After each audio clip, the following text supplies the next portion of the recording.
আলো দেখতে না পাওয়া এক শিশুর জামাকাপড় বুকে জড়িয়ে কাঁদছেন ফিলিস্তিনের হামিম আল রিফি। কিছুক্ষণ আগেই ধ্বংসস্তূপ থেকে বের করেছেন এই পোশাক। চারপাশে ধ্বংসস্তূপ ঘিরে গাজা শহরের দার আল আকরাম স্কুল ভবনের আশ্রয় কেন্দ্রে 9 মাসের অন্তঃসত্ত্বা বোন আর মাকে নিয়ে আশ্রয় নিয়েছিলেন তিনি। কিন্তু ইসরায়েলি হামলায় শেষ হয়ে গেছে সব।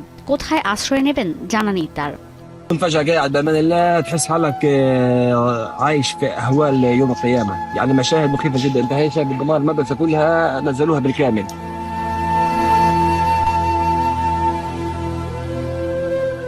ধ্বংসস্তূপের মাঝেই খেলতে থাকা 6 বছর বয়সী শিশু ঘাদা দাবেবেজ ইসরায়েলের বর্বর হামলার শিকার হয়েছে কিছু বুঝে ওঠার আগেই। আঘাতের কারণে তার ডান হাতটি কেটে ফেলতে হয়েছে। বাবা আহমেদ দাবেবেজ অপেক্ষা করছেন কখন সীমান্ত খুলে দেওয়া হবে আর চিকিৎসা শুরু হবে মেয়ের। كنت ألعب بالمرجحة انكسفت إيديا صوبت بإيديا هنا. لعيدها حتى يكون التعامل معها زي كأي طفلة، وهذا انتم عارفين يعني طفلة في بداية مقتبل العمر.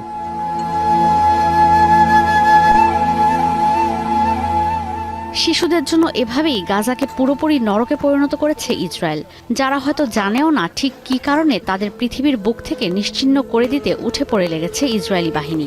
স্কুলে খেলতে থাকা অবস্থায় শিশুদের ওপর নারকীয় হামলা চালিয়ে যাচ্ছে তারা। কারো প্রাণ যাচ্ছে, কেউ হয়ে যাচ্ছে চিরদিনের জন্য পঙ্গু।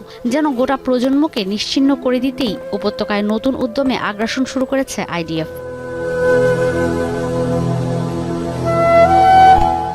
হৃদয় ভেঙে দেওয়ার মতো সীমাহীন এমন কষ্টের মধ্য দিয়ে যাচ্ছে গাজার নিষ্পাপ শিশুরা, যারা জানেও না কিসের জন্য তাদের জন্মভূমিতে হামলা হচ্ছে। প্রতিটি ঘন্টা হামলা আতঙ্কে পার করে খাবারের জন্যও রীতিমতো যুদ্ধ করতে হচ্ছে তাদের। পেটের দায়ে একটা রুটি আর এক বাটি ডালের জন্য এই হুড়োহুড়ি উপত্যকার নিত্যদিনের ঘটনা, কারণ ইসরায়েল গাজায় ত্রাণও প্রবেশ করতে দিচ্ছে না।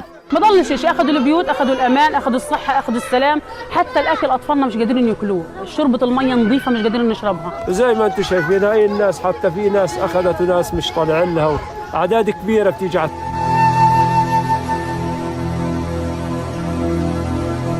বাস্তুচ্যুত বাসিন্দারা বলছেন গাজাকে মরুভূমিতে পরিণত করেছে ইসরায়েল আর যুক্তরাষ্ট্র। সারা বিশ্বের চোখের সামনে প্রতিদিনই ধ্বংস হচ্ছে গাজা। বেনিয়ামিন নেতানিয়াহু আর ডোনাল্ড ট্রাম্প মুদ্রার এপিটোপিট। দুই নেতার বৈঠকের মধ্য দিয়ে গাজায় নির্মমতা আরও বাড়বে, কিন্তু ফিলিস্তিনিদের গাজা থেকে উৎখাতের পরিকল্পনা সফল হবে না। ঈশিতা ব্রহ্ম, এখন বিশ্ব। মাঠের অলরাউন্ডার আমি, আর ঘরের all rounder Tylox. Tylox toilet cleaner, clean মানেই টাইলক্স।